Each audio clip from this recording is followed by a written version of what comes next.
story time about how my crazy ex-girlfriend is trying to control my life, take over my Instagram, and keeps DMing girls on Instagram to block me. Disclosure, this is not my story time, it was sent to me on Instagram. So most of you know that this girl DM'd me and asked me to block her boyfriend. Well, I contacted her boyfriend, told her about it, and he told me his story time about her. I met my crazy ex last year. We actually started talking at a party. We live in the same city and have the same friends, so I knew about her. After the night I met her at the party, I decided to ask her out. I mean, she looked like a normal, sweet girl, but little did I know that she was gonna make my life miserable. So we started following each other on Instagram and exchanged phone numbers. We went to the beach and had a really nice first date. Again, super sweet girl. We went out on 3 more dates before I asked her to be my girlfriend. On the 4th date, she came over to my family's house and we had lunch. Of course, she made the best impression on my entire family. I mean, she kind of seemed like too good to be true, you know? She was super cool, easy to talk to, and really funny. The only person out of my family that did not like her was my sister. My sister told me that she got the impression she was only acting the way she thought I wanted her to act. I told her she was being paranoid and to give her a chance. So about 2 weeks into us dating, she started staying over at my apartment. But here's the thing, she basically moved in. She brought over a bag of clothes, her toothbrush, moisturizer and shit, like girly stuff that I just had no idea about.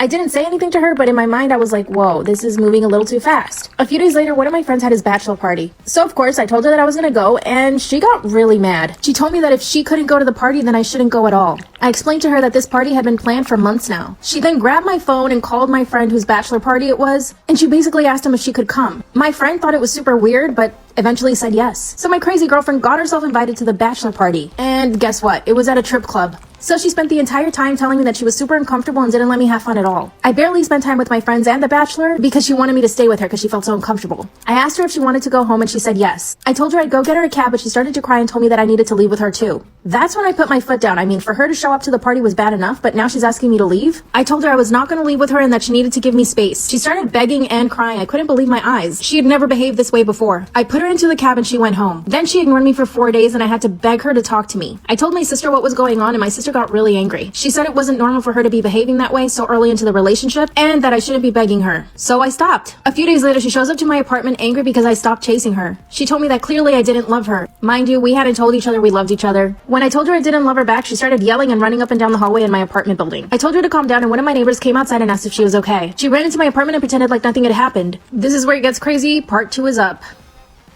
Part 2 of how my crazy ex is trying to take over my life, my Instagram, and keeps DMing girls to block me. Disclaimer, this is not my story time, it was sent to me on Instagram. So a few days after she ran up and down my hallway acting all crazy, I asked her if she wanted to take a break. Of course she said no, and she told me the best thing was for her to move in with me. Like, what? I mean, I had one foot out the door and this girl was trying to move in. Then I just had to be honest with her. I told her I didn't like how she invited herself to my friend's bachelor party, how she ruined the night for me, and then basically acted all crazy. I mean, we had only been dating for 2 weeks at that point. She started to apologize and told me if there was anything I could do to forgive her. I felt bad for her, so I told her I'd give her a second chance. Worst decision of my life.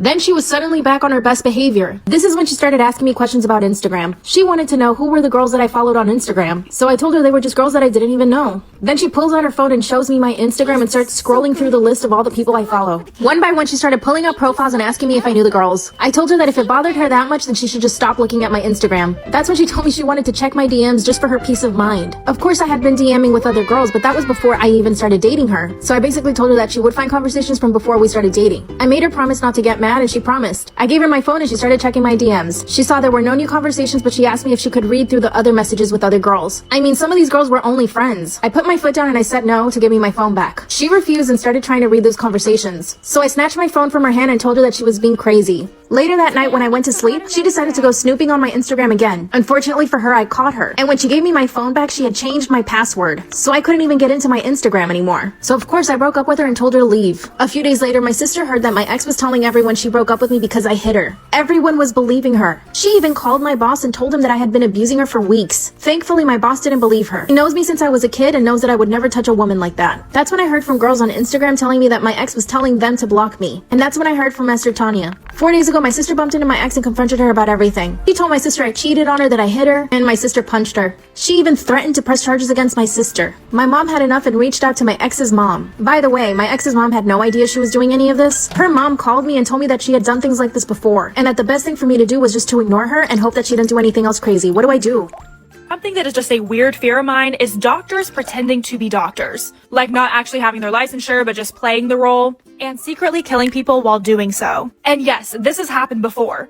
The most haunted hotel in America is known as the Crescent Hotel. I don't know if anybody else can relate to this, but I loved staying up at night watching ghost hunters. I would run around with my little EMF detector seeing if I could find ghosts myself. Well, my favorite episode of Ghost Hunters actually covered the Crescent. they ended up actually making contact with one of the ghosts, but I never really deep dived into how creepy this hotel's history actually is. So the Crescent Hotel was built in 1986, and it was a resort for the wealthy, rich, and powerful, but pretty fast they found this whole hotel to be very unmanageable, and it was weirdly very accident prone in the building process. There was a stonemason named Michael who passed away, but we'll get to that later. Well, it reopened in 1908 as a college for girls. This photo gives me very much midsummer vibes. While this college was considered prestige, they covered up a death. Part 2 to the Crescent Hotel. Well, one of the girls in this conservatory ended up falling for a guy. She ended up getting pregnant, and it was a huge deal during this time to be unwed and pregnant. On top of this, her dad forbade her from being with him. So she threw herself off the top of the building. The college completely covered it up, went about their business, and kept up with their high-priced tuition. But they only lasted until 1924. While all the way in Iowa, a man named Norman Baker was a radio host. Very eccentric, had a big personality. And while there isn't a whole lot of information on how he came to this conclusion, he decided that he was going to be a doctor, without any kind of license or experience. He claimed that he had discovered a variety of cures to numerous diseases, but it didn't take long for Iowa to figure out that he did not have the medical training, so they ran him out. Well, Mr. Baker was not giving up.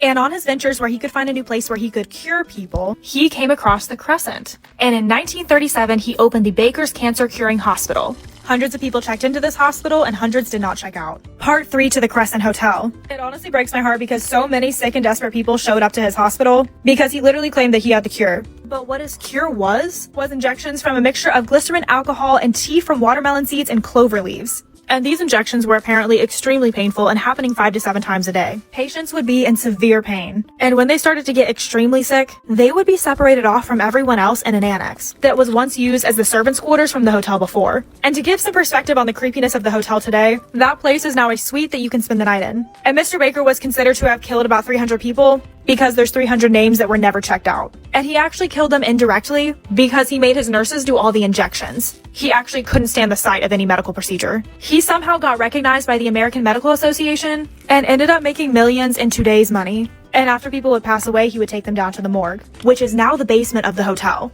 Part 4 of the Crescent Hotel. So you can still go down to this basement and look at all the gurneys, the wheelchairs, the medical equipment, along with a ton of jars. Some of these are filled with his concoction, some are filled with human remains. And as they've continued to build along the area, they have found more of Norman's things. Just as recent as 2019, they were excavating the area and ended up finding 500 items that included more jars filled with human remains like tumors and also more of his little cure. As you can imagine, with all of the death that happened here, this place is extremely haunted. Listed as being one of the top hotels you don't want to stay at. There's so many accounts of people staying here and talking about their experience along with photos online, and people sharing just how frightening it is. Well, besties, I think we should go stay there. It's only 3 hours away from me, so I'm gonna get in the car and I'm gonna go drive. And I will be vlogging my experience for YouTube, which is linked in my bio. But in the meantime, if you want to hear about the specific ghosts that haunt this hotel, go to my Instagram, go to the middle Reels tab. It's really interesting and you get to learn how people outside of the hospital passed away.